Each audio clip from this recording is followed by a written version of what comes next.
Friends, ఈ రోజు మనం గోధుమ పిండితో బిస్కెట్స్ ఎలా చేసుకోవాలో చూద్దాం. ఫస్ట్ గోధుమ పిండిని ఒక బౌల్లోకి తీసుకోవాలి. దీంట్లో ఒక పించ్ సాల్ట్, ఒక పించ్ వంట సోడా వేసుకోవాలి. అలాగే షుగర్ని పౌడర్ చేసుకొని దీంట్లో మిక్స్ చేసుకోవాలి. ఫస్ట్ గోధుమ పిండిని ఒక బౌల్లో షుగర్ పౌడర్ బాగా మిక్స్ చేసుకొని పించ్ సాల్ట్, కొంచెం వంట సోడా నెయ్యి యాడ్ చేసుకుంటాం. అలాగే షుగర్ని పౌడర్ చేసుకొని దీంట్లో మిక్స్ చేసుకోవాలి. చపాతీ పిండిలా కలుపుకోవాలి ఫ్రెండ్స్, కొంచెం సాఫ్ట్గా.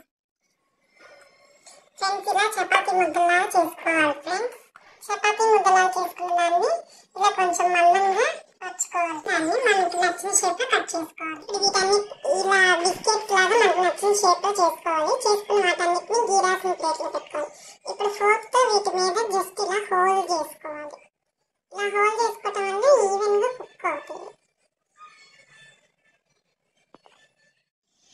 ఇప్పుడు ఈ బిస్కెట్స్ బాయిల్ చేసుకోవడానికి ఒక ప్యాన్ లో సాల్ట్ వేసుకొని ప్రీహీట్ చేసుకొని ఉంచుకోవాలి ఫ్రెండ్స్. ఇలా ఒక షేప్ లో చేసుకున్న బిస్కెట్స్ అన్నిటిని 20 minutes వరకు హీట్ చేసుకోవాలి.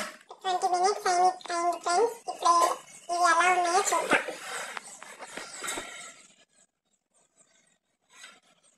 ఆల్మోస్ట్ ఇవి రెడీ అయిపోయినట్టే ఫ్రెండ్స్. ఇప్పుడు స్టవ్ ఆఫ్ చేసుకొని వీటిని మనం తీసుకుందాం.